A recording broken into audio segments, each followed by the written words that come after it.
Violence violence violence. സിനിമയിൽ കണ്ടുവരുന്ന വയലൻസും അതേപോലെ വില്ലന്മാരെ മാസ് ബീജിഎം ഒക്കെ ഇട്ട് പ്രൊജക്ട് ചെയ്ത് കാണിക്കുന്ന സീനുകളും ഒക്കെയാണ് നമ്മുടെ നാട്ടിൽ കുറ്റകൃത്യങ്ങൾ കൂടാൻ കാരണമെന്ന് പ്രമുഖരായ ചിലരൊക്കെ പറയുന്നത് കണ്ടിരുന്നു.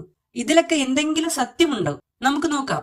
സിനിമകൾക്ക് മനുഷ്യനെ സ്വാധീനിക്കാൻ സാധിക്കുമോ? ഉറപ്പായും സാധിക്കും, അതിൽ ഒരു സംശയവും വേണ്ട. പക്ഷെ സിനിമയിലെ വയലൻസ് നിറഞ്ഞ സീനുകളൊക്കെയാണ് കേരളത്തിൽ നടക്കുന്ന കുറ്റകൃത്യങ്ങൾക്ക് കാരണം എന്ന് പറയുന്നത് മണ്ടത്തരം തന്നെയാണ്. സിനിമ എന്നത് ഒരു ആർട്ട് ഫോം ആണ്. 2-2.5 മണിക്കൂർ ഒരു സംവിധായകനും അദ്ദേഹത്തിന്റെ ടീമും ഒരുക്കി വെച്ചിരിക്കുന്ന ഒരു ലോകത്തിലേക്ക് നമ്മൾ പറിച്ചു നടപ്പെടുന്നു. അതിലെ സീനുകൾ ഒരു കാഴ്ചക്കാരൻ എന്ന നിലയിൽ നമ്മളെ ഹുക്ക് ചെയ്യുന്നുണ്ട്. ഇമോഷണൽ സീനുകൾ നമുക്ക് കണക്ട് ആവുന്നു, കരയുന്നു, ചിരിക്കുന്നു, അതെല്ലാം ഓക്കെയാണ്. എന്നാൽ ഒരു സിനിമ കഴിഞ്ഞ് പുറത്തോട്ട് വരുമ്പോൾ അതിൽ നിന്നും എന്താണ് ഉൾക്കൊള്ളേണ്ടത് എന്ന് തീരുമാനിക്കാനുള്ള ബോധം നമ്മൾക്കുണ്ടാവണം. സിനിമ എന്ന മീഡിയത്തിൽ കഥാനായകൻ എപ്പോഴും നന്മപരമായി തന്നെ നിലനിൽക്കണം എന്നൊക്കെ പറയുന്നത് ഒരിക്കലും അംഗീകരിക്കാൻ പറ്റാത്തൊരു കാര്യമാണ്. ഇതിനു മുമ്പും നെഗറ്റീവ് ഷെയ്ഡുള്ള കഥാപാത്രങ്ങൾ നായകനായി വരുന്ന സിനിമകളൊക്കെ ഇറങ്ങിയിട്ടുണ്ട്.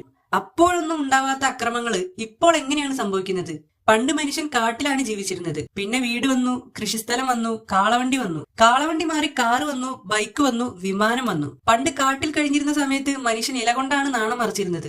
എന്ന് വെച്ച് ഇന്നും അതേ ഇല ധരിച്ചു നടക്കാൻ നമ്മളൊക്കെ റെഡിയാണോ? അല്ല. അതേപോലെ തന്നെയാണ് നിയമങ്ങളും. പണ്ട് എഴുതി വെച്ച നിയമങ്ങൾ ഇപ്പോഴും പിന്തുടരുന്നതിൽ അർത്ഥമില്ല. അന്നത്തെ ക്രൈം റേറ്റും സൊസൈറ്റിയും അല്ല ഇന്നത്തേത്. അപ്പൊ നിയമങ്ങളും മാറണം. തെറ്റ് ചെയ്യാൻ പേടിക്കുന്ന രീതിയിലുള്ള നിയമങ്ങളൊക്കെ വരണം. കുറ്റവാളികൾക്ക് കിട്ടുന്ന ശിക്ഷ കണ്ട് ഓരോരുത്തരും ഭയപ്പെടണം. അങ്ങനെ ഒരു സാഹചര്യം ഇല്ലാത്തിടത്തോളം കാലം വർഷങ്ങൾ മുന്നോട്ട് പോകും തോറും കുറ്റകൃത്യങ്ങൾ കൂടിക്കൊണ്ടേയിരിക്കും. കുറ്റവാളികൾ ജയിലിൽ കാലങ്ങളോളം സുഖിച്ചു ജീവിക്കുന്നത് കണ്ടാൽ ആർക്കാണ് നിയമങ്ങളോട് പേടി തോന്നുക? മാത്രമല്ല, ഓരോ കേസിലും വിധി നടപ്പാക്കാൻ വലിയ കാലതാമസം എടുക്കുമ്പോൾ ഇതൊക്കെ ഇത്രയേ ഉള്ളൂ എന്നൊരു തോന്നൽ ആളുകളിൽ ഉണ്ടാകാനുള്ള സാധ്യത വളരെ കൂടുതലാണ്. യുവാക്കൾക്കിടയിലെ കുറ്റകൃത്യങ്ങൾ കൂടി വരുന്നത് തടയണമെങ്കിൽ നിയമങ്ങൾ ശക്തമാക്കുന്നതിനോടൊപ്പം തന്നെ രക്ഷിതാക്കളും കുറച്ച് മുൻകരുതലുകൾ എടുക്കേണ്ടത് അത്യാവശ്യമാണ്. മക്കൾ തെറ്റ് ചെയ്യുമ്പോൾ ന്യായീകരിക്കുകയും ക്ഷമിക്കുകയും ചെയ്യുന്നത് നിർത്തി അവരെ തിരുത്താനാണ് മാതാപിതാക്കൾ ശ്രമിക്കേണ്ടത്. മക്കൾ എന്താണ് ചെയ്യുന്നത്? അവരുടെ കൂട്ടുകാർ ആരൊക്കെയാണ്? അവരെന്തെങ്കിലും മാനസികമായ പ്രശ്നങ്ങളിലൂടെ കടന്നു പോകുന്നുണ്ടോ? അവര് ഹാപ്പിയാണോ? ഇതൊക്കെ അറിയാൻ ശ്രമിക്കണം. വിദ്യാലയങ്ങളിലെ ടീച്ചർമാരും ഓരോ കുട്ടിയുടെയും കാര്യത്തിൽ പ്രത്യേക ശ്രദ്ധ ചെലുത്തണം. ജീവിതത്തിൽ എന്ത് പ്രതിസന്ധി ഉണ്ടായാലും അതൊക്കെ തുറന്നു പറയാൻ പറ്റുന്ന തരത്തിലുള്ളതാവണം മക്കളും പാരന്റ്സും തമ്മിലുള്ള റിലേഷൻ. ദിവസം 1 മണിക്കൂറെങ്കിലും കുട്ടികൾക്ക് വേണ്ടി മാറ്റിവെക്കാൻ കഴിയാത്തത്ര തിരക്കുള്ളവർ പാരന്റിങ്ങിന് ഒരിക്കലും മുതിരരുത്. കാരണം അതൊരു വലിയ ഉത്തരവാദിത്തമാണ്. ഇതിന്റെയൊക്കെ ഇടയിൽ വരുന്ന മറ്റൊരു പ്രധാന പ്രശ്നമാണ് ഫാനിസം. അന്ധമായ ഫാനിസം പലപ്പോഴും വലിയ കുറ്റകൃത്യങ്ങൾക്ക് കാരണമാകാറുണ്ട്. புலி படத்தோட ரிலீஸ் அன்னைக்கு விஜயோட 2 ஃபேன்ஸ் அவருக்கு வாழ்த்துக்கள் போஸ்டர் ஒட்ட போகும்போது ஆக்சிடென்ட்ல இறந்துட்டாங்க. സിനിമയിലെ നടന്മാരും നമ്മളെ പോലെ മനുഷ്യന്മാരാണ്. അവർ അഭിനയിക്കുന്നു, അവരുടെ ജോലി ചെയ്യുന്നു, ശമ്പളം വാങ്ങുന്നു. ചിലർ അവരെ തലയിലേക്ക് അങ്ങ് കയറ്റി വെക്കുകയാണ്. അവർക്ക് വേണ്ടി മരിക്കാൻ വരെ റെഡിയാണ്.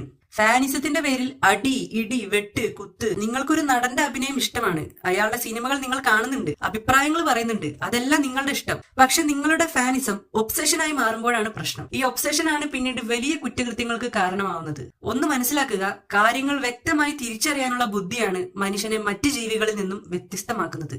ഒരു സിനിമ കണ്ടിട്ട് നിങ്ങൾക്ക് ഒരാളെ കൊല്ലാനും തല്ലാനും ഒക്കെ തോന്നുന്നുണ്ടെങ്കിൽ അതിനർത്ഥം നിങ്ങളുടെ മാനസിക നില തകരാറിലാണ് എന്ന് തന്നെയാണ്. കഥകളിയിലെ കീചകവധം കണ്ടിട്ട് ആരും ക്രിമിനലായി മാറിയിട്ടില്ല. മമ്മൂക്ക പറഞ്ഞ പോലെ വൈലോപ്പിള്ളിയുടെ മാമ്പഴം വായിച്ച അമ്മമാരാരും പിന്നീട് മാങ്കുല നുള്ളിയ മക്കളെ തല്ലാതിരുന്നിട്ടില്ല. സിഗരറ്റും മദ്യവും കഞ്ചാവും മറ്റു മയക്കുമരുന്നുകളും എങ്ങനെയാണ് നമ്മുടെ സമൂഹത്തിൽ ഇങ്ങനെ പടർന്നു പിടിക്കുന്നത്? മദ്യവും സിഗരറ്റും പ്രായപൂർത്തിയാവാത്തവരിലേക്ക് എങ്ങനെയാണ് എത്തുന്നത്?